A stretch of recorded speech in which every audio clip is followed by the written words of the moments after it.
లలిత jewellers వారి double ధమాకా offer. అన్ని బంగారు నగలపై తరుగులో 1% తగ్గింపు. పాత బంగారు నగల ఎక్స్చేంజ్ పై గ్రాముకు 150 రూపాయలు అదనంగా పొందండి.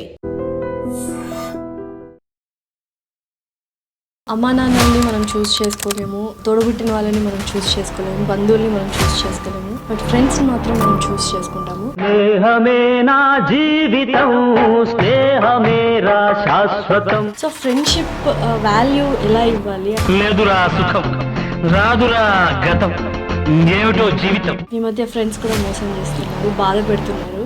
సో ఏం చెప్తాను?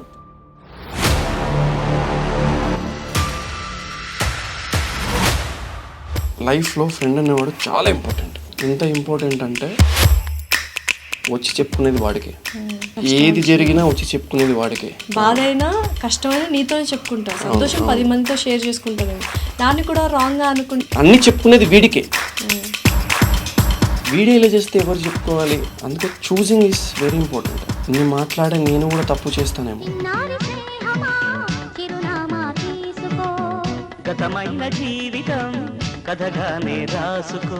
Hello everyone, welcome to I dream. This is anchor Lasya Reddy. ఇవాళ పాడ్కాస్ట్ వెరీ వెరీ ఇంపార్టెంట్. ప్రతి ఒక్క మనిషి చూడాల్సిన పాడ్కాస్ట్. ఎందుకంటే ఒక మాట ద్వారా మనిషి ఎంత మారుతాడో తెలుసు. మోటివేట్ అవుతాడు, ఇన్స్పిరేషన్ తెచ్చుకుంటాడు, చనిపోవాలనుకున్న వ్యక్తి కూడా ఆగిపోతాడు. సో ఇలా ఈ పాడ్కాస్ట్లో బోల్డ్ అనే అంశాలు, స్నేహం గురించి, రిలేషన్షిప్స్ గురించి, మనం నోరు జారితే ఎలా ఉంటుందనే దాని గురించి, మన మనసులో కానీ మన మనిషిలో కానీ ఇద్దరు ఉంటారు, నోరు జారకుండా ఎదుటివాడిని అర్థం చేసుకోవడం ఎలాగా, వస్తువుల్ని ప్రేమించడం ఎలాగా, మనిషికి విలువ ఇవ్వడం ఎలాగా, ఇలా బోల్డ్ అన్ని విషయాలు ఈ పాడ్కాస్ట్లో చెప్పడం జరిగింది. ఈ పాడ్కాస్ట్ చూసి ఒక్కరైనా మారితే this is a very special podcast. And ఇలాంటి మాటలు చెప్పి చాలామంది మనసుల్ని తేలిక చేస్తున్న మన రైటర్ రాఘవ్ ప్రతాప్ గారు మనతో పాటున్నారు. ఆయన అడిగి క్వశ్చన్స్ సంధించేద్దాం. సో నమస్కారం ప్రతాప్ గారు, ఎలా ఉన్నారు? ఫైన్ మా. ఓకే, సో ఏ టాపిక్స్ అనుకుందాము అనుకుంటే like go with the flow అనుకున్నాం కాబట్టి, సో ఫస్ట్ నా మైండ్లో ఉన్న టాపిక్ గురించే మాట్లాడతాను. సో అమ్మా నాన్నల్ని మనం చూస్ చేసుకోలేము, తోడబుట్టిన వాళ్ళని మనం చూస్ చేసుకోలేము, బంధువుల్ని మనం చూస్ చేసుకోలేము, బట్ ఫ్రెండ్స్ని మాత్రం మనం చూస్ చేసుకుంటాము. చూస్ చేసుకున్న ఫ్రెండ్స్ ఏదో ఒక పాయింట్ ఆఫ్ టైంలో అమ్మా నాన్న కంటే తోడబుట్టిన వాళ్ళకంటే ఎక్కువైపోతారు. ఎందుకంటే వీళ్ళతో చెప్పుకోలేని విషయాలన్నీ మనం ఫ్రెండ్స్తో చెప్పుకుంటాం. సో ఫ్రెండ్షిప్ వాల్యూ ఎలా ఇవ్వాలి? అండ్ ఈ మధ్య ఫ్రెండ్స్ కూడా మోసం చేస్తున్నారు, బాధ పెడుతున్నారు. సో ఏం చెప్తాను మొత్తం? అంటే నేను ఒకటే చెప్తామా, లైఫ్లో ఫ్రెండ్ అనేవాడు చాలా ఇంపార్టెంట్. ఎంత ఇంపార్టెంట్ అంటే మనకి ఒకనొక సిచ్యువేషన్లో ఇంట్లో అమ్మ నాన్న తిట్టినా వచ్చి చెప్పుకునేది వాడికే. ప్రేమించిన అమ్మాయి అలిగినా మోసం చేసినా వచ్చి చెప్పుకునేది వాడికే. జాబ్లో ఏదైనా ఏది జరిగినా వచ్చి చెప్పుకునేది వాడికే. కుటుంబంలో ఏమైనా అవమానాలు జరిగినా, లేకపోతే ఎక్కడ ఏది జరిగినా వచ్చి చెప్పుకునేది వాడికే. వాళ్ళే కొట్టారనుకోండి, అది చాలా కోలుకోని దెబ్బ అవుతుంది. ఎందుకంటే ఒకసారి ఆలోచించండి, నేను ఎప్పుడైనా సరే ఫ్రెండ్షిప్ని నేను ఎందుకు అంత పుష్ చేస్తాను రైటింగ్స్లో అంటే, అసలు వాడికి మనకి ఎలాంటి రక్త సంబంధం ఉండదు, వాడికి మనకి బర్త్ నుంచి ఎలాంటి కాంటాక్ట్ ఉండదు, ఎక్స్పెక్టేషన్స్ కూడా ఏమీ ఉండవు. మనం ఒక పర్సన్ని చూస్ చేసుకుంటాం, ఆ పర్సన్ నుంచి ఎక్స్పెక్టేషన్ స్టార్ట్ అవుతాయి. అంటే లైక్ ఈ పర్సన్ నాకు అన్నీ, వీడే నాకు అన్నీ, వీడిని మనం ఫ్రెండ్గా కాదు, ఇది నాకు అక్క, ఇది వీడు నాకు తమ్ముడు అనే పరిచయం చేసుకుంటాం మనం 10 మందికి. కానీ ఒకనొక సిచ్యువేషన్లో ఏమవుతుందంటే అదంతా అబద్ధం అని తెలిసినప్పుడు ఎవరిని నమ్మాలి? ఇప్పుడు అన్నీ చెప్పుకునేది వీడికే. వీడియో ఇలా చేస్తే ఎవరు చెప్పుకోవాలి అనే స్థాయికి పడిపోతాడు అనమాట. అందుకే చూసింగ్ ఈజ్ వెరీ ఇంపార్టెంట్. ఇన్ని మాట్లాడే నేను కూడా తప్పు చేస్తానేమో చూసింగ్లో. ఈ ప్రశ్న వేసిన మీరు కూడా తప్పు చేస్తారేమో చూసింగ్ అనేది. ఎందుకంటే నేను ఎప్పుడు ఒకటి నమ్ముతా, మనం ఏదైనా మిస్టేక్ చేస్తే, లైఫ్లో మనం ఏదైనా మిస్టేక్ చేస్తే అది మళ్ళీ నేర్చుకోవడానికి దేవుడు మళ్ళీ ఇంకొకరిని పంపిస్తాడని విన్నా. ఇప్పుడు ఎగ్జాంపుల్, స్కూల్లో మనము పలానా సబ్జెక్ట్లో ఫెయిల్ అవుతే మళ్ళీ అదే క్లాస్లో కూర్చోవాలి, అదే సబ్జెక్ట్ నేర్చుకోవాలి, అదే సార్ వచ్చి నేర్పిస్తాడు. అలాగే మనం లైఫ్ అనే స్కూల్లో ఏదైనా తప్పు చేస్తే మళ్ళీ ఇంకొక పర్సన్ వస్తాడు సేమ్ సబ్జెక్ట్తో, మళ్ళీ అదే తప్పు నేర్పిస్తే మళ్ళీ కొడతాడు, మళ్ళీ వస్తాడు, మళ్ళీ నేర్పిస్తాడు, మళ్ళీ కొడతాడు. సో చాలామంది మిస్టేక్ చేసేది అదే. లైక్ ఏంటి మళ్ళీ నాకే జరుగుతుంది ఏంటి, అవును చాలా మందికి ఉంటుంది. ఏంటి ఏంట్రా బాబు మళ్ళీ మంచి మళ్ళీ వాళ్ళకి కష్టాలు ఇస్తాడు దేవుడు అన్న మంచి వాళ్ళకి కష్టాలు పక్కకు పెడితే మళ్ళీ మళ్ళీ నాకే జరుగుతుంది ఏంటి, నేను ఏం చేశాను, మళ్ళీ మళ్ళీ నేర్పిస్తున్నాడు ఆయన, నువ్వు నేర్చుకోవట్లేదు. సో లైఫ్లో చూసింగ్ ఈస్ వెరీ ఇంపార్టెంట్. అంటే దొంగ కత్తి పట్టుకుంటాడు, మనిషి మామూలు సామాన్య మనిషి కూడా నేను కత్తి పట్టుకుంటాడు. దొంగ వాడే పద్ధతి వేరు, మనిషి వాడే పద్ధతి వేరు. క్షణం చాలు, క్షణికావేశం చాలు మనిషిని దొంగగా మార్చడానికి. డెఫినెట్లీ ఈ మధ్య కాలంలో క్షణికావేశంతో ఒక మనిషిని ఇంకొక మనిషి చంపుకునే స్థాయికి వెళ్ళిపోయారు. ఎంత అంటే కన్న తల్లి కన్న బిడ్డని చంపుకునే స్థాయికి ఈరోజు సొసైటీ అనేది దిగజారిపోయింది. దీనికి రీజన్స్ ఏంటి? మన మైండ్లో ఏదైనా కైండ్ ఆఫ్ చేంజెస్ జరుగుతున్నాయి, సైకలాజికల్గా సైకోపాథిక్ పర్సంటేజ్ ఎక్కువైపోతుందా హ్యుమానిటీలో? నేను ఇప్పుడు ఒకటి చెప్తా. ఎర్లీ మార్నింగ్ మనం ఏదైతే వీడియో మామూలుగా ఏదైనా చూస్తుంటామో, నైట్ పడుకుంటప్పుడు ఏదైనా చూస్తుంటామో అది లైఫ్లో చాలా రిఫ్లెక్ట్ అవుతుంటుంది. ఇప్పుడు నేను నైట్ పడుకుంటప్పుడు ఏదైనా హర్రర్ మూవీ చూసాను అనుకోండి, నడుస్తూ వెళ్తుంటే నాకు ఏదైనా నీడ కనిపించి నాకు భయమే అవుతుంది. సైకలాజికల్గా మనకి ముద్ర పడిపోతుంది, ఏదో ఉంది నా వెనక అని. ఎక్కడో వీడియోలో ఏదో పాము చంపుతున్నట్టు, ఏదో పాములు వెళ్తున్నట్టు చూసినప్పుడు నాకు తాడు కూడా పాములాగే కనిపించింది. మనం చూసే ఏవైతే ఉందో మన మైండ్లోకి ఏవైతే పంపిస్తున్నామో లైఫ్ కూడా అలాగే ఉంటుంది. నేను పాజిటివ్గా పంపిస్తాను. నాకు ఇప్పుడు ఒకడు వెన్నుపోటు పొడిచాడు, ఓకే నేను ఏదో లెసన్ నేర్చుకోలేదు, సరే వదిలే, పట్టించుకోవద్దు అని చెప్పేస్తా. కానీ నేను ఎప్పుడు ఒక మాట చెప్తుంటా, అరే వాడు నన్ను ఇలా చేశాడు, వాడు ఇలా చేశాడంటే ఊరు కుక్క కరుస్తుంది, వదిలే. పరిగెత్తుకుంటూ ఊరు కుక్క తొడ పట్టుకొని నువ్వు కూడా కరిచావనుకో మళ్ళీ నీకేగా. ఊరు కుక్కకి నీకు తేడా తెలియదు. కుక్క బుద్ధి కుక్కది, నీ బుద్ధి ఏంటి? నువ్వు వెళ్ళి హాస్పిటల్కి వెళ్ళి ఇంజెక్షన్ చేయించుకొని పలానా కుక్క కరిచింది అయ్యా నాకు అని చెప్పాలి. మనిషి బుద్ధి మనిషిది, కుక్క బుద్ధి కుక్కది. సో నేను ఇప్పుడు అదే చెప్తా, కుక్క కరిస్తే పరిగెట్ట కుక్క వెంట హాస్పిటల్కి వెళ్ళు, దానికి సంబంధించిన చికిత్స చేసుకో. సో ఈ సిచ్యువేషన్లో ఒకరు బ్యాడ్ ఒకరు రాంగ్. ఒకవేళ ఫ్రెండ్షిప్లో ఇద్దరు గుడ్డే ఉన్నారు, బట్ ఏదో కొన్ని సిచ్యువేషన్స్ వల్ల గొడవ అయిందంటే కూర్చొని మాట్లాడుకుంటే క్లారిటీ వచ్చేదానికి నా దగ్గర ఎప్పుడు బాధలే వెళ్ళి చెప్పుకుంటారు, వేరే వాళ్ళ దగ్గర హ్యాపీనెస్ ఉంటుంది, వేరే వాళ్ళ దగ్గర బాధలు ఎప్పుడు చెప్పుకోరు, నా దగ్గరకు వచ్చినప్పుడే బాధ చెప్పుకుంటుంది అన్న ఒక థాట్ వచ్చినప్పుడు, ఎస్ తన దగ్గర ఎందుకు చెప్పుకున్నా వేరే వాళ్ళు చెప్పుకునేంత స్కోప్ నేను వాళ్ళకి ఇవ్వాల. బాధ అయినా కష్టమైనా నీతోనే చెప్పుకుంటా, సంతోషం 10 మందితో షేర్ చేసుకుంటానేమో. దాన్ని కూడా రాంగ్గా అనుకుంటే వాళ్ళకి ఎలా అర్థం చేయించాలి? నేను ఒకటి చెప్తా, అమ్మ దగ్గర ఏడవగలం, ఎస్పెషల్లీ ఆడపిల్లలు అమ్మ దగ్గర నాన్న దగ్గర మాత్రమే ఏడవగలరు. కొంతమంది నాన్న దగ్గర ఏడవలేరు, అమ్మ దగ్గర మాత్రమే ఏడవగలరు. అది దాటితే ఒక అమ్మాయి ఎస్పెషల్లీ ఒక అమ్మాయి తన స్నేహితుడో వాళ్ళతో మాత్రమే ఏడవగలరు, వాళ్ళతో మాత్రమే చెప్పుకోగలరు. బట్ అది వాళ్ళు తీసుకునే విధానం కావచ్చు, మనం తీసుకునే విధానం. నేనేం చేస్తా, మీతో నవ్వుకుంటూ ఉంటా 24 గంటలు. రూమ్కి వెళ్ళాక నా ఫ్రెండ్ గారితో ఏంట్రా అలా ఉన్నావు అంటే, లేదురా నా వల్ల అవ్వట్లే, నేను ఇది బేర్ చేయలేకపోతున్నా వెయిట్ అని చెప్పాను అనుకోండి, వాడండి వీడేంది వాళ్ళతో అందరితో నవ్వుకుంటున్నాడు నా దగ్గరకు వచ్చి ఏడుస్తున్నాడు అనే మాట అన్నాడు అనుకో, నువ్వు చచ్చిపోయినట్టే లెక్క.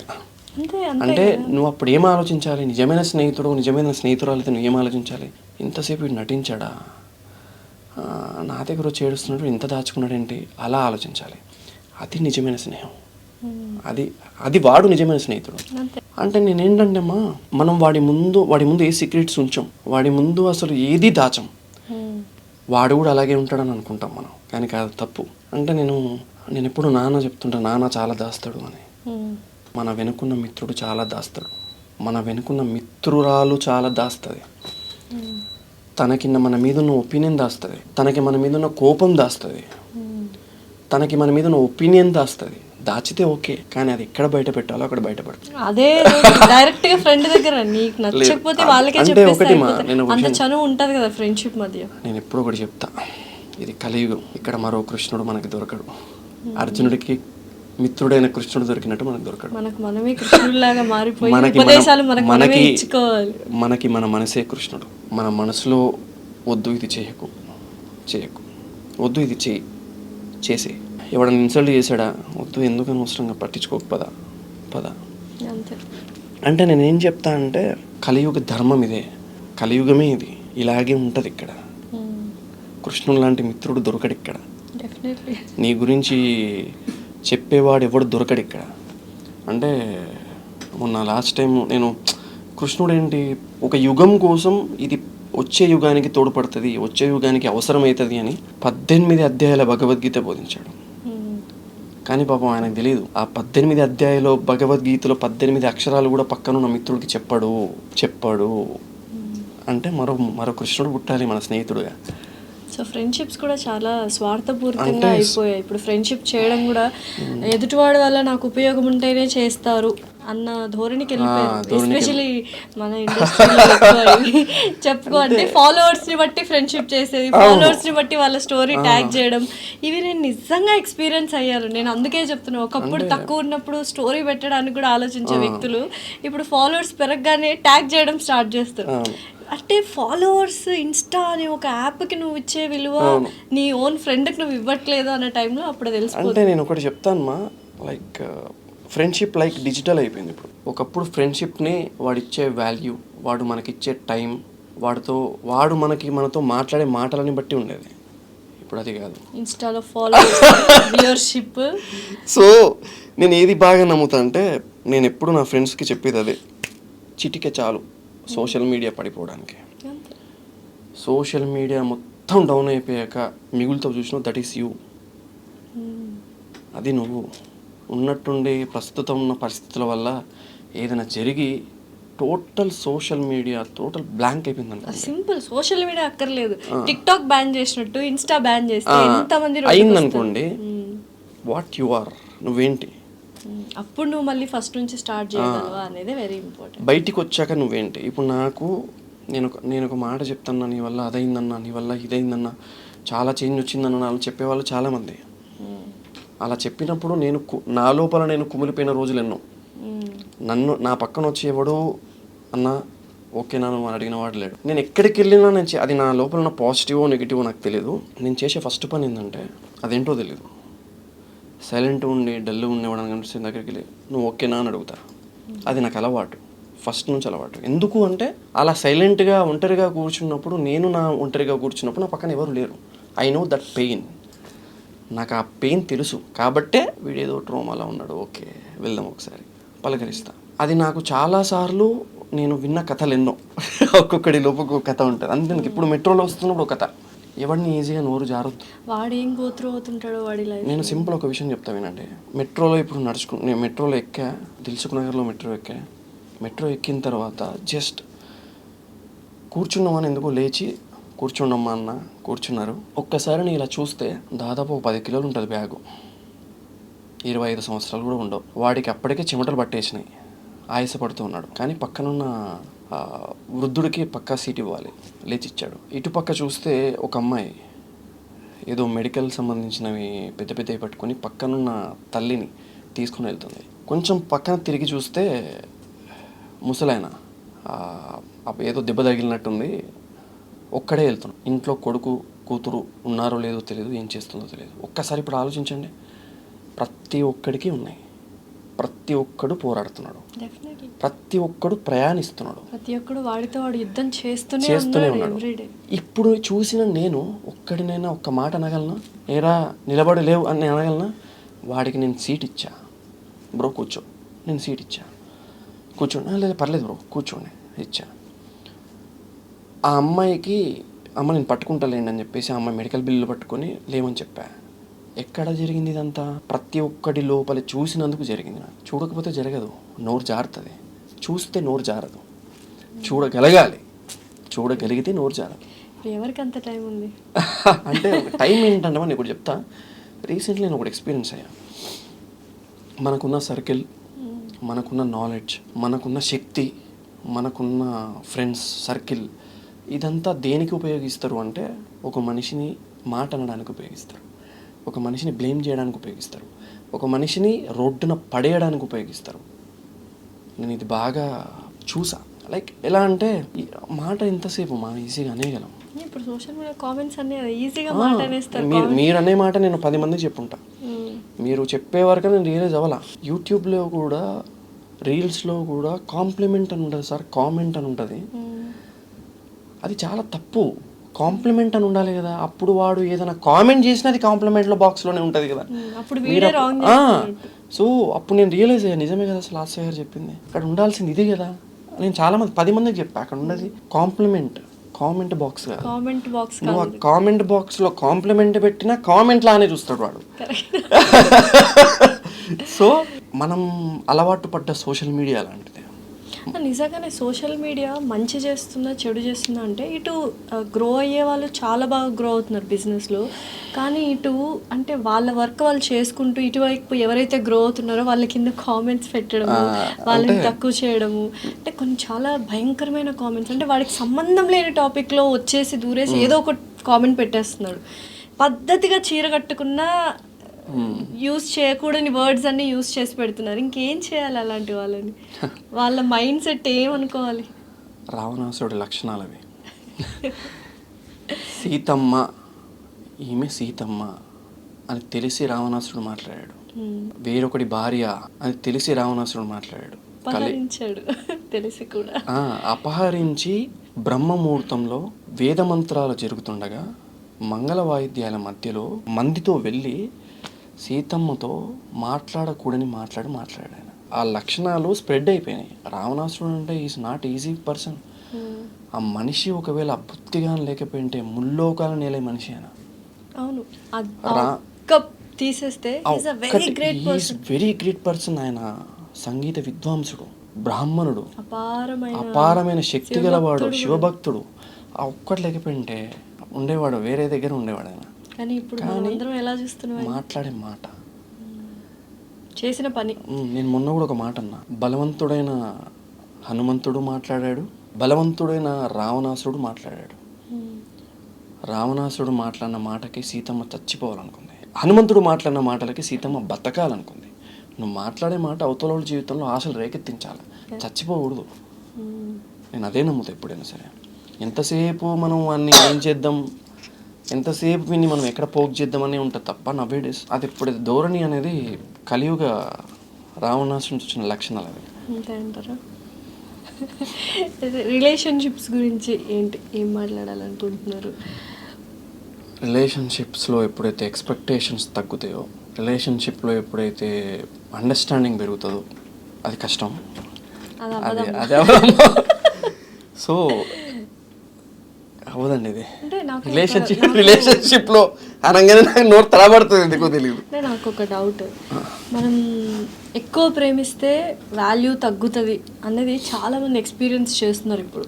అంటే ఒక పాయింట్ ఆఫ్ టైంకి ఎలా అయిపోయిందంటే, ఓకే మనం ఎక్కువ ప్రేమ చూపించేస్తే ఆటోమేటిక్గా వాళ్ళు మన మీద పడి బతికేస్తున్నారన్న ఫీల్లో ఉంటాయి. ఎంత రాంగ్ అసలు ఈ నోషన్, ఈ ఆలోచన ధోరణి ఎంత రాంగ్ అసలు. అంటే నేను ఒకటి ఎందుకు ఫీల్ అవుతున్నారు అలాగా? ఎక్కువ ప్రేమిస్తే ఇంకా వాల్యూ పెరగాలి కదా, తగ్గిపోతుంది ఏంటి? మనతో ఉంటారులే, మనం అంటే పడి చచ్చిపోతున్నారులే, ఈ ధోరణి ఎందుకు అసలు? ఎంత జాగ్రత్తగా కాపాడుకోవాలి. మనల్ని ప్రేమిస్తున్నారంటే ఈ లోకంలో ఎవరిని ప్రేమించేది? అందరూ మోసం చేసేవాళ్ళు, హర్ట్ చేసేవాళ్ళు, అవసరానికి మాట్లాడే వాళ్ళే ఎక్కువ ఉన్నారు. నా దగ్గర ఒక విలువైన పుస్తకం ఉందనుకోండి, దాని విలువ నాకు తెలిస్తే, దానిలో ఉన్న నాలెడ్జ్ నాకు తెలిస్తే, దాన్ని రాసిన రచయిత విలువ నాకు తెలిస్తే, అది ఎంత పాతదైనా నాతో జాగ్రత్తగా ఉండేది. ప్రతి వారం దాన్ని తీసి తుడుస్తా. ప్రతి నెలకోసారి అది గుర్తొచ్చినప్పుడు ఈ పేజ్ ఒకసారి మళ్ళీ ఒకసారి చదువుదాం, ఓపెన్ చేసి చదువుతా. లేదు చదివాం కదా పక్కన పడేస్తే, ఇప్పుడు అదే చేస్తున్నారు, నాకు అన్నీ వచ్చని పక్కన పడేస్తున్నారు. లేదు, పక్క వాళ్ళకి ఇవ్వు, అరే చదివి మళ్ళీ నాకు ఇవ్వు. నిజమైన పుస్తక ప్రేమికుడు అయితే, స్నేహం విలువ తెలిసిన వాడైతే విసిరేయడు, మరొకరికి పరిచయం చేస్తాడు పుస్తకాన్ని, అదే మిత్రుణ్ణి. అంతే, పరిచయం చేసిన తర్వాత మళ్ళీ దాన్ని కోరుకుంటాడు, నాకు ఏడు నా పుస్తకాన్ని అని చెప్పేసి. ఎందుకు నీకు ఆ పుస్తకం అంటే పిచ్చి అంటే దాని విలువ వేర్లే. ఇప్పుడు చదివి పడేయడం ఎక్కువ. అంతే, అంటే డిజిటల్ దాంట్లో పేజీ తిప్పడం మానేసి స్క్రోల్ చేయడం స్టార్ట్ చేశాం కదా, వేలు ఏదైనా సరే వేలు చూపడం దాంతో మొదలైందంతా. సో ఎప్పుడైతే మనం ఒక పర్సన్ని చూస్ చేసుకుంటామో, ఆ పర్సన్తోనే ఉండాలి, ఆ పర్సన్తోనే మనం ప్రతిదీ షేర్ చేసుకోవాలి అనుకుంటాం. నేను ఒక్కటి నమ్ముతామా, డైరీ ప్రతి ఒక్కరి లైఫ్లో కొంతమందికి డైరీ రాస్తాం, ఎవరికి చెప్పలేనిది డైరీలోనే రాస్తాం, ఎవరితో మాట్లాడలేనిది డైరీలోనే రాస్తాం. ఆ డైరీలో రాసేది కూడా నువ్వు మిత్రుడికి చెప్పావంటే, నువ్వు నీ ఫ్రెండ్కి చెప్పావంటే, ఆ పర్సన్ ఎలాంటి పర్సన్ మనం ఏ స్థాయిలో పెట్టాము మనిషిని అంటే, రోజు రాసే డైరీ వాడు. అంతే, అంతే కదా, ఏదైనా డైరీ రాసే అలవాటు కూడా లేదు, మిత్రుడికే చెప్పడం అలవాటు. నువ్వు రోజు రాసే డైరీ వాడు అంటే నీ డైరీలో ఒకవేళ నువ్వు డైరీ రాసినా మొత్తం వాడే ఉంటాడు. అంతే. అలాంటి మిత్రుడే నిన్ను దెబ్బ కొట్టాడు అంటే అది మనం ఏం చేయలేం. బట్ నేను ఒకటి నమ్ముతాను, మా కర్మ అనేది ఒకటి ఉంటుంది. బహుశా ఎవరు తప్పు చేసినా వాళ్ళకి పడుద్ది.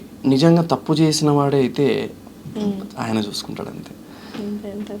కాకపోతే నేను ఒకటే మా నమ్మేది ఎప్పుడైనా సరే అంటే మనం డైరీలో రాసుకునే విషయాలు కూడా వాడి చెప్తున్నామంటే వాడి విలువ మనం అది చేయొద్దు. మనం చేసే తప్పే అది. ఎక్కువ ఓవర్ షేర్ చేసేస్తున్నాము మనం ఒకరి నుంచి ఒకరికి. అంతే. ఇది కూడా ఇప్పుడు నా ఫోన్ పాస్వర్డ్ కూడా తెలుసు కొంతమందికి, నా ఫోన్ పాస్వర్డ్ తెలుసు, నా ఫోన్పే పాస్వర్డ్ తెలుసు. నేను మాట్లాడుతుంటే వాడు వెళ్ళాడా లేదా, వానికి ఫోన్పే చేశానా లేదా అని మాట్లాడుకున్న రోజులు కూడా ఉన్నాయి. అక్కడే కూర్చొని వాడు వెళ్ళాడా లేదా, ఫోన్పే అయ్యిందో లేదో, ఆ క్షణంలో వాడు మన గురించి ఆలోచించాడు, చెడుగానే ఆలోచిస్తుంటాడు. మనం పిచ్చోళ్ళగా మనం ఏదో ఊహించుకుంటూ ఉంటాం. సో నేను ఎప్పుడు ఏం చెప్తా అంటే అబద్ధానికి నోరు ఎక్కువ, నిజానికి నిశ్శబ్దం ఎక్కువ. అంటే ఓవర్ గా ఊహించేసుకొని బ్లేమ్ కూడా చేసేస్తుంటారు మనిషిని. అదే మా నేను కరెక్ట్ అంటారు అసలు. ఓవర్గా ఊహించుకోవడం ఎందుకు అంటే నేను సింపుల్ ఒక విషయం చెప్తా చూడండి. నన్ను చాలామంది ఎందుకురా ఎప్పుడు చూసినా ఒక్కడివి ఉంటావు, అలోన్గా ఉంటావు, మొన్న ఏదో ఒంటరిగా ఉన్నంత సుఖం ఏది ఉండదండి. రీల్లో స్క్రోల్ చేస్తుంటే చూసా ఒక రీలు, ముంచేవాడు మందిలో ఉంటాడు, మంచివాడు ఒంటరిగా ఉంటాడు.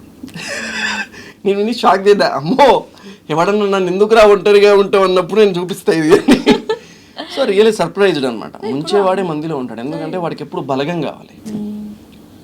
వీడికి ముంచాల్సిన అవసరం లేదు, వాడికి వాడు చాలు అంతే. సో నిజంగా అమ్మాయిల గురించి మాట్లాడుకున్నట్లయితే ఫినాన్షియల్గా ఇండిపెండెంట్గా అండ్ ఎమోషనల్గా ఇండిపెండెంట్గా ఉండడం అమ్మాయికి ఎంత అవసరం? చాలా నేను ఒకటి చెప్తాను, నేను వినండి. ఇది రాంగ్గా చాలామంది ఈ విషయాన్ని రాంగ్గా పోర్ట్రే చేస్తారు. హస్బెండ్ మీద డిపెండ్ అవ్వద్దు, హస్బెండ్కి తోడ్పడాలి. నాన్న అడగడం ఏంది ఇండిపెండెంట్ ఉమెన్ కాదు, నాన్నకి తోడుగా ఉండాలి. యువర్ ఇండిపెండెంట్ ఉమెన్ ఓకే, నాన్నకి తోడుగా ఉండాలి. ఎవడు నా బిల్లులు కట్టాల్సిన అవసరం లేదు కాదు, ఒకరికి బర్డెన్ అవ్వకుండా ఉండాలి. ప్రొజెక్ట్ చేసే విధానంలో ఉంటుంది ఏదైనా సరే. నేను ఎవడి బిల్లు కట్టాల్సిన అవసరం లేదు, లేదురా మన బర్డెన్ ఎందుకు ఒకరికి, ఇది ఇలా ఆలోచించి చెప్పగలగాలి. నేను నా బిల్లు ఎవరు బర్డెన్, నా బిల్లు ఎవరు కట్టాల్సిన అవసరం లేదు, ఇది కాదు, ఎందుకురా నేను కట్టాను. ఎందుకంటే ఒక టాపిక్ బాగా వైరల్ అయింది, సొంత ఇల్లు ఉండదు ఆడపిల్లలకి అనేది. బాగా అది చాలా సెన్సిటివ్ మ్యాటర్. అమ్మాయి ఒక సందర్భంలో చెప్పిన మాట నిజానికి వాస్తవంగా చెప్పాలంటే సొంత ఇల్లు ఉండదు అమ్మాయిలకి. దాన్ని చాలా ట్రోల్ చేశారు. అన్నిటికంటే బాధాకరమైన విషయం ఏంటంటే అమ్మాయిలు కూడా ట్రోల్ చేశారు. ఆ అమ్మాయి మాట్లాడింది ఒక అమ్మాయి కోసం అని మర్చిపోయి ట్రోల్ చేశారు. నేను కూడా చెప్తాను, మాట్లాడడం చాలా ఈజీ, కన్వే చేయగలగాలి. ఇప్పుడు ఒక్కసారి ఆలోచించండి, గుండె చేసుకొని చెప్పండి. సింధూర్ ఆపరేషన్ చేసింది ఎవరు? ఒక అమ్మాయి. ఆ అమ్మాయి ఒక మాట చెప్తుంది, మాట చెప్పదు. యాజ్ అ రైటర్గా నేనేం చెప్తాను అనేది నేను ఒకరిని విమర్శించే దాంట్లో కాదు. ఏ అమ్మాయి కూడా ఇండిపెండెంట్గా బతికితే అలా చెప్పదు, నా ఉద్దేశం. మీరు ఎప్పుడు చెప్పలేదే, మీరు ఎప్పుడు ఫీల్ అవ్వలేదే, మీరు కష్టపడే ఉన్నారు. కాకపోతే ఇంకొకరి కష్టం గురించి ఆలోచించింది కాబట్టి అమ్మాయి చెప్పింది. కాకపోతే నా ఉద్దేశం ఏంటి అంటే కన్వే కరెక్ట్గా అవ్వలేదేమో పాపం. ఆ ముక్క ఎడిట్ చేసి ముందు కట్ చేసి ఎడిట్ చేసి పెట్టారు. ఎక్కడికో తీసుకెళ్లారు. అది ఎక్కడికి వెళ్ళిపోయిందంటే ప్రపంచం మొత్తం ఆ వర్డ్ అంటే అంత సెన్సిటివ్ మ్యాటర్ని కూడా చాలా జనరలైజ్ చేసేస్తున్నారు ట్రోల్స్ రూపంలో. అదే చెప్పాను కదా. అండ్ మొన్న ఇంకొకరు ఎవరో 371 రూపీస్ బిర్యానీ పెట్టి ఒకడు అయిపోయింది, వాడు వెంటనే జాబ్ పోయింది. ఇంకొక అమ్మాయి కూడా ఎవరో బాడీ పార్ట్స్ అంటే దీన్ని ఎందుకు ట్రోల్? ఒక సెన్సిటివ్ మ్యాటర్ని, అరే నువ్వు 370 రూపీస్ బిర్యానీ పెడితే అమ్మాయి పార్ట్స్ గురించో అమ్మాయి ఏది చేసిందో కన్సెంట్ ఇవ్వాలా? ఈ అమ్మాయిలు అబ్బాయిలు ఇద్దరు తప్పులు చేస్తున్నారు, అదే అంటున్నా. సెన్సిటివ్ థింగ్స్ సామాన్ అసలు ఈ వర్డ్ వినాలంటేనే చిరాకేస్తుంది. దాన్ని కూడా ఆబ్జెక్టిఫై చేస్తున్నారు ఎందుకు? విమెన్ అనే కాదు, మెన్ విషయం కూడా ఇలానే చేస్తున్నారు. అదే కదా నేను చెప్పింది, మాట్లాడే మాట అనేది ఎక్కడ వాడాలి, ఎప్పుడు వాడాలి తెలియదు. అంటే జోకా, నువ్వు ప్రైవేట్ పార్ట్స్ గురించి హేళన చేయడం అనేది జోకా, బాయ్దైనా గర్ల్దైనా? అది ఎట్లా అయిపోయిందంటే అమ్మా, నేను ఇప్పుడు దాని గురించి మాట్లాడేంత, ఇప్పుడు నేను ఎప్పుడైనా నా పాడ్కాస్ట్లో అయినా చూడండి, మరొకరిని విమర్శించేంత స్థాయి నాకు లేదు. ఇది ఇంకొకరిని బాధ పెట్టేలా ఉంది అని నాకు అనిపిస్తే ప్లీజ్ అది కట్ చేయండి అని చెప్తాను నేను. ఎందుకు అంటే నాకు తెలుసు నా మాటని ఎప్పుడు ఎక్కడ వాడాలి, దొర్లితే దాన్ని ఎలా సరి చేసుకోవాలో నాకు తెలుసు. చేసుకోగలిగిన గురుగారు బ్రహ్మానందం గారు చెప్పారు, వెనకాల మాట్లాడే వాళ్ళు ఎప్పుడు మన వెనకే ఉంటారు.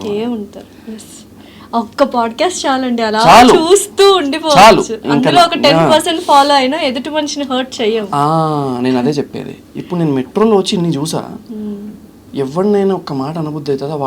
వాడు పొరపాటున తగిలినా కూడా అరే అలసిపోయి ఉన్నట్టున్నాడు బాబు, మాట్లాడు. నువ్వు ఒక మనిషి లోపల చూస్తే మనిషిని ఈజీగా మాట్లాడు.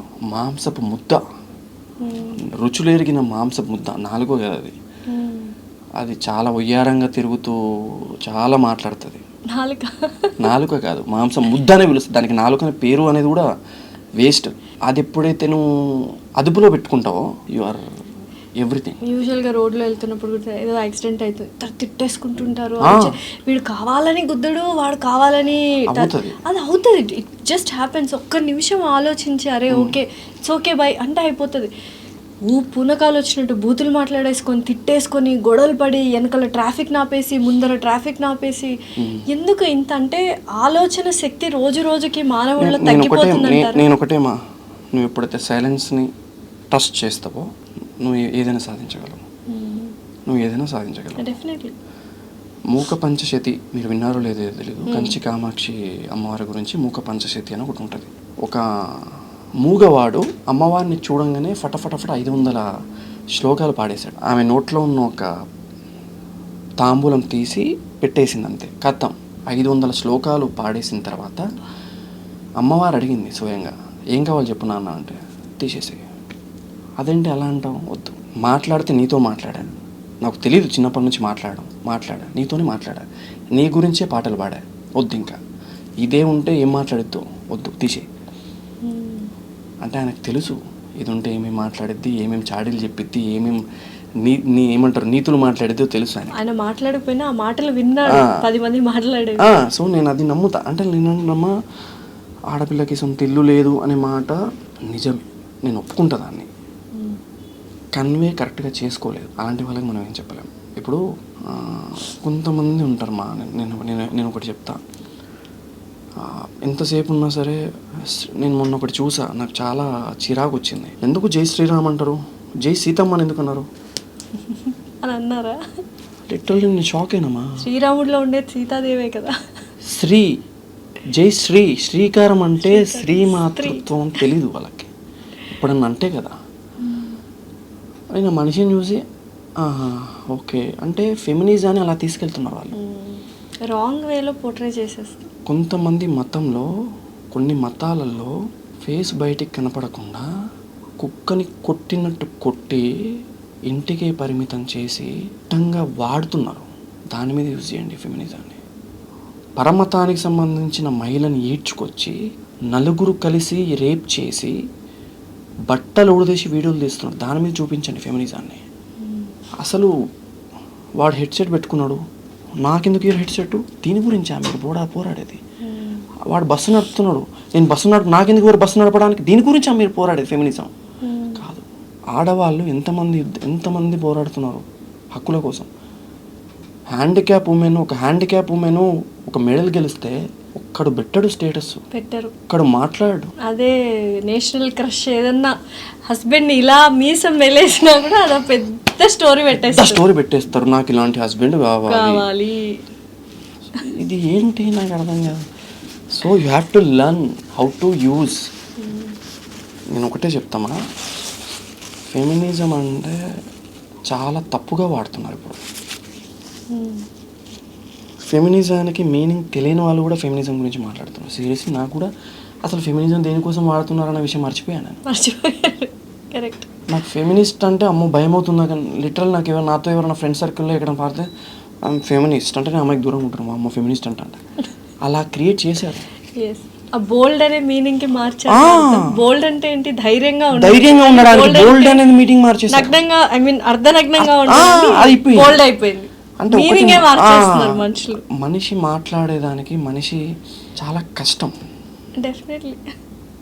ఇప్పుడు నేను ఒక పర్సన్ దగ్గరికి అమ్మా అని పిలిచాను అనుకోండి, అబ్బాయి పర్సన్ ఏందో నన్ను అమ్మ అని రెస్పెక్ట్ చేస్తున్నాడు. రీసెంట్లీ ఒక వీడియో చూసా, అమ్మ అంటే అమ్మ ఏంటి అమ్మ నేను అమ్మలాగా అనిపిస్తున్నాను నీకు అన్నారు ఒకరు. షాక్ అయ్యా నేను. అమ్మో, వాడే రెస్పెక్ట్ అమ్మ అన్నాడు. అది తప్పేముంది అందులో? What is wrong? నాకు నిజం చెప్తున్నా అంటే లైక్ అంటే ఈ మధ్య కాలంలో ఏం మాట్లాడినా రాంగ్ అయిపోతుంది, లేకపోతే ఎంత మంచి చేసినా కూడా చెడే అయిపోతుంది అనమాట. సో నేనేంటి అంటే ఎవరిని ఒక మనిషిని దూషించేటప్పుడు కానీ ఒక మనిషిని మాట్లాడేటప్పుడు కానీ తప్పుగా మాట్లాడొద్దు. ఆ అమ్మాయి ఎంత ఫేస్ చేసి ఉంటే ఆ మాట వాడు ఉండాలి. ఒక అమ్మాయి ఇండిపెండెంట్గా బతకాలి అంటే, ఒక అబ్బాయి ఊరు వదిలివేసి హైదరాబాద్లో బతకాలి అంటే, ఒక అమ్మాయి ఇంటి వదిలివేసి హైదరాబాద్లో బతకాలి అంటే ఎన్ని మాటల తూటాలు పడాలనో, ఎన్ని చిరాకు చూపుల్ని చూడాలనో, ఎన్నిసార్లు అవమానపడాలనో. చిరాకు చూపులే కాదు, చండాలమైన చూపులు ఇవన్నీ పడాల్సి వస్తుంది. మనం పడ్డ తర్వాత ఇంటికి వెళ్తాం. ఇంటికి వెళ్ళిన తర్వాత ఎవరో మాంసపు తీసుకొని వస్తాడు ఒకడు. నాలుకని పేరు పెడతాడు దాన్ని వాడుతుంటాడు. ఏం చేస్తుంది మీ అబ్బాయి, మీ అమ్మాయి ఏం చేస్తున్నాడు, హైదరాబాద్లో చూసా మీ వాడు మంచి ఎంజాయ్ చేస్తున్నాడు. ఓకే, వాడి కష్టాలు, ఆ పిల్ల కష్టాలు దేవుడికే తెలుసు. హైదరాబాద్లో బతుకుని నేను ఒకటి చెప్తున్నానమ్మా, మనిషిని ఇప్పుడు నేను చెప్పాను కదా ట్రైన్లో, నేను మెట్రోలో ఇలా చూసా అని. నువ్వు ఒక మనిషిని నడుస్తూ వెళ్తుంటే అలా చూడగలిగితే ఎవడు ప్రయాణిస్తున్నాడు, ఎవడు బలుపుతో ఉన్నాడు, ఎవడు మలుపు కోసం వెయిట్ చేస్తున్నాడో అర్థమవుతుంది. అప్పుడు నీ నాలుక అదుపులో ఉంటుంది.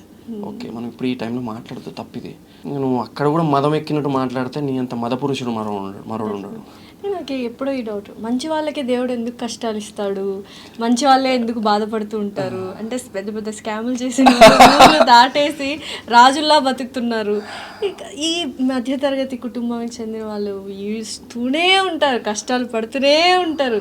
ఎందుకు దేవుడు ఇలా స్ట్రెంగ్త్ కోసం అంటారు? ఇంకేడ స్ట్రెంగ్త్ అయిపోయింది, మొత్తం రెక్కలన్నీ ఇరిగిపోతున్నాయి అందరికి. They are choosing people. దేవుడు సెలెక్ట్ చేసుకున్న పీపుల్ అన్నమాట. పరమేశ్వరుడు ఎలా అనిపిస్తుంది అంటే దేవుడు నన్ను చూస్ చేసుకోకో. నేను సింపుల్ ఒకటి చెప్తా చూడండి. నదిలో ఉన్న రాయిని ఎవడో ఒకడు వచ్చి లేపుతాడు. ఈ రాయి చాలా బాగుందని చెప్పేసి దాన్ని లేపుకొని వెళ్తాడు. అదే దారిలో ఉన్న మెట్ల మీద ఉన్న రాయి చూస్తూ ఉంటుంది, ఈ రాయిని ఎక్కడో తీసుకెళ్తున్నారని చెప్పేసి. అక్కడ తీసుకెళ్ళి ఒక దగ్గర పాతి పెట్టి దాన్ని కొడుతూ ఉంటారు. దాన్ని కొడుతూ ఉంటారు. అరుస్తుంటుంది, ఎవడికి వినపడదు, ఎవడికి కనపడదు. దాని ఒక షేప్ వచ్చిన తర్వాత, లింగ రూపం వచ్చిన తర్వాత కాదు, దీన్ని రాకాలి. రాకుతూ ఉంటారు. ఒక సున్నితత్వం వచ్చిన తర్వాత అప్పుడు పూజలు అందుకుంటుంది. శివలింగం రూపంలో ఉన్న ఆ రాయి. అంటే ఆ సున్నితత్వం వచ్చేలోపు చచ్చిపోతాడు, భయంగా ఉంది గురువు గారు. ట్రస్ట్ ద ప్రాసెస్ అని అందుకే అంటారు. Trust the process. సో నేను ఒకటే మాట చెప్పేలా ఇప్పుడు అనిపిస్తుంది నాకు. సో నేను ఒకటే నమ్ముతాను. కొన్నిసార్లు నేను ఎప్పుడన్నా కురుక్షేత్ర లాంటి మూవీ చూసినప్పుడు, లేకపోతే చాగంటి గారి ప్రవచనాలు చూసినప్పుడు అనిపిస్తుంది ఒక్కొక్కసారి లైక్ ఓకే, ఆల్రెడీ అంతా రాసిపెట్టుంది. పలానా మనిషి నాకు దెబ్బ కొట్టాలని రాసిపెట్టుంది, పలానా మనిషి మాటలు నేను పడాలని రాసిపెట్టుంది. జస్ట్ ప్రయాణించడమే మన బాధ్యత. సో అయితే దేవుడు అన్నీ చేయగలిగినప్పుడు దేవుడు అందరినీ మంచి వాళ్ళగా పుట్టించవచ్చు కదా, అందరికీ మంచి బుద్ధే ఇవ్వచ్చు కదా. వీళ్ళకి చెడు బుద్ధి, వీళ్ళకి మంచి బుద్ధి, వీళ్ళని బాధ పెట్టడం, ఇవన్నీ ఎందుకు? అందరూ మంచి వాళ్ళలాగా మార్చొచ్చుగా. హోమ్ పట్టండి. దేవుడు సృష్టించింది మానవ శరీరాన్ని, మనకంటూ ఒక మంచి ప్రకృతిని, మనసుని. బుద్ధిని సృష్టించలేదా దేవుడు? బుద్ధిని మనం, నీకు పలానా ఈ బుద్ధిని దీనికి మాత్రమే వాడు, ఈ ఫోన్ని పలానా దానికి మాత్రమే వాడు, ఈ నోటిని పలానా మంచి మాత్రమే వాడు, మంచి మాట్లాడు, మంచి వాడు. కానీ మనం ఒకరిని దూషించడానికో, ఒకరిని బ్లేమ్ చేయడానికో, దానికో దీనికి వాడుతున్నాం. దేవుడు మనకు అన్నీ బాగానే చేశాడు, కాకపోతే మనం దాన్ని క్రియేట్ చేసుకున్నాం అంతే. మొట్టమొదటి యుద్ధం ఎక్కడ జరుగుతుంది ప్రపంచంలో? మొట్టమొదటి యుద్ధం ఎక్కడ జరిగిందో తెలుసా? మానవుడి మెదడులో. అక్కడే ప్రారంభమైంది. అక్కడ పుట్టాకే పాకింది, అక్కడ పుట్టాకే యుద్ధం మొదలైంది. సో నేను ఏం నమ్ముతానంటే, ఎప్పుడైతే నీ మెదడులో కొన్ని ప్రశాంతంగా అన్నీ జరుగుతుందో అప్పుడు అన్నీ బాగానే ఉంటాయి. సో మైండ్ వేరు, సోల్ వేరు అంటారా? వేరు అంటే లైక్ మైండ్ కొన్ని చేయమని చెప్తుంటుంది, ఎందుకంటే ఇన్ఫ్లుయెన్స్ అయి ఉంటుంది కాబట్టి. మనసు వద్దు అని చెప్తుంటుంది, మనసును ఎవరు తాకలేరు, ఆపేసుకుంటుంది. కొన్నిసార్లు మన లోపల చెప్తుంటుంది, వద్దు వద్దు వద్దు, ఇది వద్దు, ఇది చేయొద్దు, ఇది చేయొద్దు, అది నువ్వు. కొన్నిసార్లు మీకు అనిపించిందో లేదో తెలియదు, బస్సు ఆటోలోనో బైక్ మీదనో వెళ్తుంటే లారీ పక్క నుంచి పోతుంటే దూరదమా ఎవరికి అనిపించిందో లేదో నాకు తెలియదు. లేదు, చాలా మంది నేను అబ్జర్వ్ చేశా, ఏమనిపించింది అంటే దుంకుదామని మా అనిపించింది. అది మైండ్ అంటే పొల్యూటెడ్ మైండ్ అన్నట్టు. మన చుట్టూ ఉన్న సమాజం, మన చుట్టూ ఉన్న మనుషులు మనల్ని అలా చేశాయి. మనిషి ఇప్పుడు మిమ్మల్ని టచ్ చేసినా నన్ను ఇంతమంది బాధ పెట్టారు అని మీరు చెప్తున్నారు, నన్ను టచ్ చేసినా ఇంతమంది బాధ పెట్టారని నేను చెప్తాను, ఆయన్ని టచ్ చేసినా ఇంతమంది, అందరూ బాధ పెడుతున్నారు. నేను కూడా ఎవరినో ఒకరిని బాధ పెట్టుంటా, మీరు కూడా ఎవరు మంచోళ్ళు, ఎవడు మంచోడు కాదు, ఎవడు మంచోడు కాదు. ఇప్పుడు నన్ను బ్లేమ్ చేసిన వాడు మంచోడు కాదని చెప్పేసి నేను మంచోడు నేను చెప్పుకోవడానికి లేదు. బహుశా వీడితో ఆ కర్మ ఇలా పోయిందేమో అనుకుంటా తప్ప మేబీ అయి ఉండొచ్చు. సో మేబీ దానికి నేను స్వీకరిస్తున్నాను, ఆనందంగా స్వీకరిస్తాను నేను. ఓకే, ఎక్కడో ఏదో తప్పు చేసి ఉంటా, ఇలా పోయి ఉంటుంది అని. బట్ నేను ప్రతిసారి ప్రతి పాడ్కాస్ట్లో నా రైటింగ్స్లో ప్రతి అక్షరం చెప్పేది ఒకటే, నీ నోరు అదుపులో ఉంటే నీ ఊరు బాగుంటుంది, నీ దేశం బాగుంటుంది, నీ రాజ్యం బాగుంటుంది, నీ చుట్టూ ఉన్న వాళ్ళు బాగుంటారు. నీ నోరు అదుపులో లేకపోతే చాలా కష్టం. అయితే ఈ మధ్య కాలంలో దేవుడు శిక్షించే ముందే కర్మ శిక్షించేస్తుంది, ఇన్స్టెంట్ కర్మ దొరికిపోతుందని చాలా వీడియోస్లో చూసాం. అసలు ఏంటి కర్మ అనేది ఇన్స్టెంట్గా మనకు పనిష్మెంట్స్ కానీ రిజల్ట్స్ కానీ? నేను ఒకటి చెప్తాను, ఒకరి కన్నీరు మంచిది కాదు. లైక్ అబ్బా వీడేంటి, లైక్ ఒక మనిషిని ఈజీగా అలా బ్లేమ్ చేసి, ఒక మనిషిని ఈజీగా అలా లైక్ వీడొక మోసగాడో లేకపోతే వీడొక అద్దో అని క్రియేట్ చేసి, అది అస్సలు మంచిది కాదు. నేను ఎప్పుడు ఒక మాట అంటుంటా, 10 మందిలో ఉండొద్దు.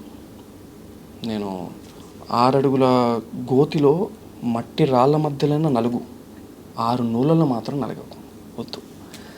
ఎందుకంటే 6 అడుగుల గోతి ప్రశాంతంగా ఉండిద్ది, 6 నోళ్ళు మంచివి కావు. ఇప్పుడు ఏదైనా ఒకటి మనం స్ట్రాంగ్గా అనుకుంటాం, మనకు ఇష్టమైన వ్యక్తితో మాట్లాడకూడదు, వాళ్ళు హర్ట్ చేశారు, బట్ 2వ నిమిషంగా మనం కరిగిపోయి ఫోన్ లిఫ్ట్ చేయడమో లేకపోతే వాళ్ళకి వెళ్ళి మనమే సారీ చెప్పేసేయడమో, వెళ్ళి హగ్ చేసేసుకోవడమో చేస్తుంటాం. They are soul friends. నేను ఎందుకు చెప్తా అంటే, అప్పుడు ఇది వద్దని చెప్తుంటుంది, వద్దు లిఫ్ట్ చేయకు వద్దు మాట్లాడకని చెప్తుంటా, కానీ ఇది ఒప్పుకోదు. వద్దులే, వాడే కదా అనింది, అంతే, తనే కదా అనింది అని అడగను మాట్లాడేస్తాం మనం. సో కొన్నిసార్లు తప్పు, లైక్ అంటే కొంతమంది స్నేహాన్ని వాడుకునే వాళ్ళు ఉంటారు, కొంతమంది స్నేహాన్ని గట్టిగా మాట్లాడాలంటే ఎలా వాడాలో అలా వాడేసి వదిలేసే వాళ్ళు ఉంటారు. అంతే. సో అది కొంచెం మనం జాగ్రత్తగా పసిగట్టగలిగితే మంచిది. మనం బాగుంటాం, మన చుట్టుపక్కల వాళ్ళు బాగుంటారు. ఇప్పుడు చాలామంది మనిషికి విలువ ఇవ్వకుండా వస్తువులకి ఎక్కువ విలువిస్తూ ఉన్నారు. That is the one. మంచిదేనా? మంచిది. ఎందుకంటే మీరు బాగా దెబ్బతినేశారు మనుషులు. ఇది నా ఫ్రెండ్ ఇచ్చారు, నా బర్త్డేకి నా క్లోజ్ ఫ్రెండ్ ఇచ్చారు. ఇది ఇంకొక పర్సన్ ఇచ్చాడు. రుద్రాక్షలు, ఎక్కడికి వెళ్ళినా నాకు రుద్రాక్షలు వస్తూ ఉంటాయి. వీళ్ళు ఎవరు లేరు, వాళ్ళు ఇచ్చిన వస్తువులు ఉన్నాయి నా దగ్గర. అంటే మీ దగ్గర లేరు, మీతో లేరు. ఒకడు అలా వెళ్ళిపోయాడు, ఒకడు ఇలా వెళ్ళిపోయాడు, ఒకడు రాయేసి వెళ్ళిపోయాడు, ఒకడు ముఖం మీద కాల్చిన బట్టే వేసి వెళ్ళిపోయాడు. ఎవరు లేరు, కానీ వాళ్ళు ఇచ్చిన వస్తువులే ఉన్నాయి. వస్తువే పగిలినా చిరిగినా మనతోనే ఉండిద్ది, మనిషి ఉండడు. వస్తువు ఇప్పుడు నాకు నేను మీకు వాచ్ ఇచ్చానండి, నేను ఒక అభిమానంతో ఒక వాచ్ ఇచ్చాను మీకు. ఇది నాకు రాఘవ ప్రతాప్ గారు ఇచ్చారని చెప్పేసి జాగ్రత్తగా దాచిపెట్టుకున్నారు. నాకు మనస్పర్ధలు వచ్చేసి నేను వెళ్ళిపోయాను. ఆ వాచ్ పగిలిపోయినా మీ దగ్గరే ఉండిద్ది, పాడైపోయినా మీ దగ్గరే ఉండిపోద్ది. మీరు పడేస్తే తప్ప వెళ్ళదు, మీరు దగ్గరికి లాక్కున్నా నేను వెళ్ళిపోతా. వస్తువులు మన దగ్గరే ఉంటాయి, మనుషులు ఉండరు. అది అలా జరిగిపోయింది. అందుకే వస్తువులు ఓకే. నాకు చిన్న ఉన్నప్పుడు నా గిఫ్ట్స్ కూడా నా దగ్గర ఉన్నాయి. చిన్న ఉన్నప్పుడు నేను జాతరలో నాకు 80 రూపాయలు కొనిచ్చిన గిఫ్ట్ కూడా నా దగ్గర ఉంది, వాచ్. చెదలు పట్టినా సరే అలాగే పెడుతుంది, అలాగే ఉంచుతా. ఎందుకంటే వాడు నా కోసం సమయం కేటాయించి వాడి దగ్గర ఉన్న డబ్బులు పోగు చేసి తీసుకొచ్చి నాకు ఇచ్చిన వాచ్ అది. నేను ఎంత వాల్యూ ఇవ్వాలి దానికి, అంటే వాడికి ఇచ్చినట్టే అంతే. సో కాకపోతే ఏంటంటే ఆ సమయంలో వాళ్ళు మన దగ్గర ఉండరు, అంతే. లాజిక్. అంతే. సో ఫైనలీ రాఘవ్ ప్రతాప్ గారు, ఒక మనిషి మనిషిగా బతకాలంటే మినిమం కామన్ బేసిక్ థింగ్స్ ఏం చేయాలి? నోరు అదుపులో ఉండాలి, అంతే, ఇంకేం చెప్పలేము. నోరు అదుపులో ఉండాలి, ఎవడిని ఈజీగా మాట్లాడొద్దు. ఒక మనిషి గంభీరంగా నడుస్తుంటే నడకని మాత్రమే చూడకు, ఆ నడక వాడు వేసుకున్న చెప్పులు ఎన్ని చిల్లుని ఒకసారి చూడు. వాడు విరిచిన రొమ్మును మాత్రమే చూడకు, విరిగిన వెన్నును కూడా చూడు. గంభీరమైన నవ్వుడు, ఆనందంగా నవ్వుతున్నాడు, వీడేంద్ర మస్తు నవ్వుతున్నాడు, హ్యాపీగా ఉన్నాడు కాదు, మనసు లోతులో చూడు. అప్పుడు మాట్లాడు, అప్పుడు వచ్చే మాట నిజం. డెఫినెట్లీ. నువ్వు ప్రతి మనిషిని చూసిన ప్రతి మనిషిని ఓకే ఈ మనిషి బాగా ఆలోచిస్తున్నాడు, ఏం గుర్తొచ్చిందో అప్పుడు మాట్లాడు. అప్పుడే వస్తుంది నీకు, అప్పుడు వచ్చే మాటే నిజం, అప్పుడు వచ్చే మాటే మంచిది. సో ఇప్పుడు ఒకటే నువ్వు మహాభారతం తీసుకో, రామాయణం తీసుకో, భగవద్గీత తీసుకో, ఏది తీసుకున్నా కూడా మాటకే ప్రధానం, మాటకే ప్రాధాన్యత, మాటకి అంత విలువ. హనుమంతుడు కూడా చనిపోవాలి అనుకుంటున్న సీతమ్మ తన జుట్టుతో తానే సూసైడ్ చేసుకోవాలనుకుంది సీతమ్మ. రావణాసుడు నా కొడుకు లాంటోడు ఇలా మాట్లాడతాడా నా దగ్గర బ్రహ్మముహూర్తంలో, మంగళ వాయిద్యాలు మధ్యలో, వేదమంత్రాల మధ్యలో ఇలా మాట్లాడతాడా? వద్దు నాకు ఈ జీవితం, నా రాముడు ఇంకా రాడు. తన జుట్టుని తానే ఊరేసుకోవాలనుకుంది. హనుమంతుడికి అమ్మ సీతమ్మ ఏది పాలన అని చెప్తూ ఉంటే మారువేషంలో ఉన్న రావణాసురుడేమో అనుకుంది ఆంజనేయ స్వామిని. ఇప్పుడు ఆయన మాట్లాడే మాట, ఇప్పుడు ఆయన చెప్పిన కథ సీతమ్మని మార్చింది. చనిపోవాలనుకున్న సీతమ్మని నా రాముడు వస్తాడు, న్యాయం జరుగుతుందని నమ్మింది. అక్కడేంటి పద్ధతి, మాట్లాడే పద్ధతి, వాడిన విధానం, అది గొప్పది. సో కోపం వచ్చిన ఒక 2 నిమిషాలు ఆగి నాకు ఎందుకు కోపం వచ్చింది అంటే అయిపోద్ది కదా, అంటే అయిపోద్ది. నేను ఒక విషయం, ఇప్పుడు నన్ను ఎవడన్నా తిట్టినా కూడా ఓకేలే బాధపడతాను, నేను బాధపడడంలో నిజం ఉంటుంది. ఓకేలే వీడికి ఎందుకు అలా అనిపించింది, ఓకే నాది తప్పు, కాసేపు ఉందాం కామ్గా. ఎక్కడైనా గొడవ జరిగితే నా ఫ్రెండ్స్లో ఉంటారు, ఎందుకు నువ్వు అక్కడ ఉండవు ఇమీడియట్గా, వద్దు వెళ్ళిపోతాను ఇమీడియట్గా. ఎందుకంటే మీరు ఒకవేళ మీ విషయంలో మీరు ఎక్కువగా భయపడేది నన్ను ఒకసారి అడగండి, మీరు ఎక్కువగా భయపడేది ఏంటి? నా కోపానికి. నా కోపం బయటకు వచ్చింది అనుకోండి, రాఘవ ప్రతాప్ అనేటోడు ఉండడు, అంత ఘోరంగా ఉండిద్ది. కోపం మనిషిని రాక్షసుని చేసేస్తుంది కదా. ప్రతి ఒక్కడి లోపల 2 మనుషులు ఉంటారు ఇప్పుడు బొట్టు పెట్టుకొని నా పక్కన కూర్చున్న కెమెరామ్యాన్ కూడా 2 మనుషులు ఉంటారు.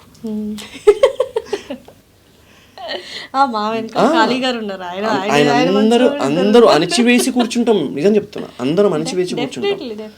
కానీ మన వరకు ఎవరన్నా వచ్చిందనుకోండి ఒక్కొక్కసారి బయటకు వస్తుంది అది. మీరు ఎవరినైనా చూడండి, దేవుణ్ణి కూడా చూడండి, శివుణ్ణి కూడా రుద్రుణ్ణి చేసేది ఖాళీయే. పిల్లల్ని సరి చేయాలన్నప్పుడు రుద్రుణ్ణి చేస్తుంది అమ్మ, ఏదో తేడా జరుగుతుంది లేవు అంటారు కదా, అప్పుడు ఆయన ప్రళయకారుడు అవుతాడు. సో మన నోరు బాగుంటే, మనం మాట్లాడే విధానం, మనం మాట్లాడే పరిస్థితి బాగుంటే అన్నీ బాగుంటాయి. Thank you so much Raghav Pratap గారు. సో ఇలాంటి పాడ్కాస్ట్లు మరిన్ని చేయాలి. చాలామంది డిప్రెషన్లో ఉన్న వాళ్ళు కూడా ఈ మాటలు విని మారిన సందర్భాలు కూడా ఉన్నాయి. కాల్స్ మీకు కూడా వచ్చాయి, నాకు చాలామంది మెసేజెస్ కూడా చేశారు. Thank you so much. Thanks a lot. Thank you.